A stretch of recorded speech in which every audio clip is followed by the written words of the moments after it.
Welcome back to my channel mga tropa. So for today's video, dalawa yung nagtatanong sa atin. So yun nga mga tropa, yung tanong nila ay parehas parehas China, no? Yung kanilang motor TMX 125 at saka TC 125. So parehas 125. Doon muna tayo sa tanong ni tropang, sa tanong number 1 ni tropang TMX 125. Ano ba yung babagay na cam as daily use? So dalawang pinagpipilian yung mga tropa kung 6.5 o 7.0. So para sa iyo tropang TMX, depende sa iyo, pero para sa akin pan daily at kung kailangan mo talaga medyo may hatak na konti, doon ka na sa 7.0. Kung gusto mo naman na may tamang sibad lang yung motor mo o tamang pag nirib mo hindi naman mahuhuli ng konti sa mga overtaken, kahit 6.5 pwede na yan. Ayun, lipat naman tayo mga tropa doon kay TC 125. Lumipat tayo sa TC 150 natin, or Rossi. Ayan, Rossi. Nag-block na siya ng 150cc. Ito pang 150 ulit to. Yan, pang 150 yan. Stock yan tropa, as in stock ng unit na to. Itong block na to. Yan. And then yung cam naman na gagamitin ni tropang owner 6.8. So now ang tanong niya, need pa daw ba mag-valve bucket? So ayun, kung tropa ang mga block nyo at mga head nyo stock, ibig sabihin walang tabas yan, kamukha nito. Ito may mga tabas na to, may tabas na yung head nito at may tabas na din yung block nito. Kapag ka meron ng tabas yung mga yan tropa, talagang kinakailangan yung magpapakit. Kahit 6.5 yung cam mo, halos dumudungaw na yung piston mo at yung iyong head malalim na rin yung tabas, talagang kailangan mong magpapakit yan tropa. So ganun din kay TMX 125 mga tropa. Pero kung parehas kayong walang tabas yung block at walang tabas yung head, hindi nyo kailangang magpakit na dyan.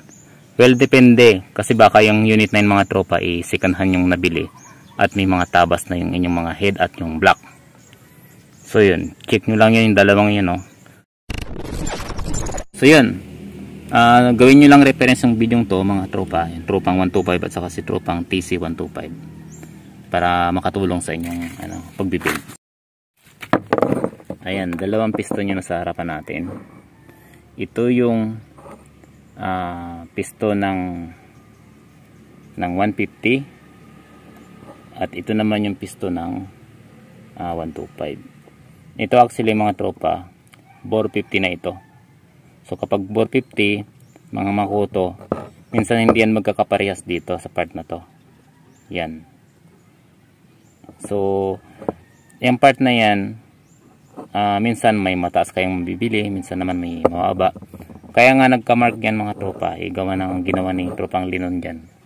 Hiniram niya tong bore kit na to at yung piston nga nilagay niya sa kanyang TC 125. So nag zero gasket siya.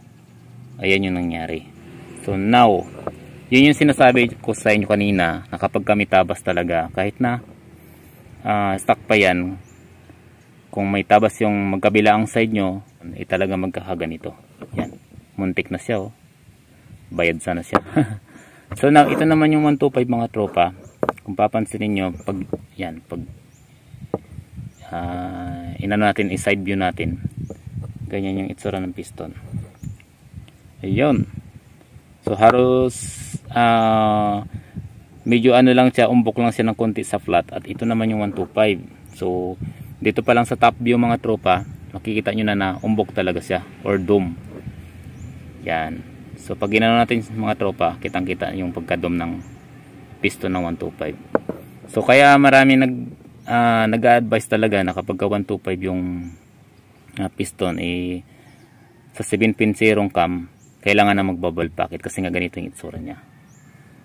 Pero kami, mga tropa, sa experience namin, kahit 7.0, hindi pa rin kami nasayara ng, ng barbula. Pero to be safe lang, talagang na kayo, magpakit na kayo kasi mahirap na kasi iba-ibang cam at iba-ibang seller, iba-ibang design ng paggawa. Anyway, pinakita ko lang sa inyo yung pinagkaiba ng dalawang piston para mas malinaw mga tropa, no? So ito pang 150, hindi masyadong dome or parang flat lang siya.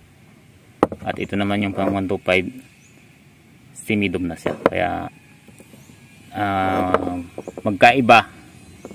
Ibig sabihin pag 150, 7.0 or 7.2 plug and play. Yan. Nawawalan tabas yung inyong head at saka block. Pag 125 naman, nawalan tabas ang head at block, 7.0, kailangan nyo na magpapakit kasi nakadome. So I hope mga tropa hindi kayo nalito sa aking paliwanag, ano. Salamat sa inyo.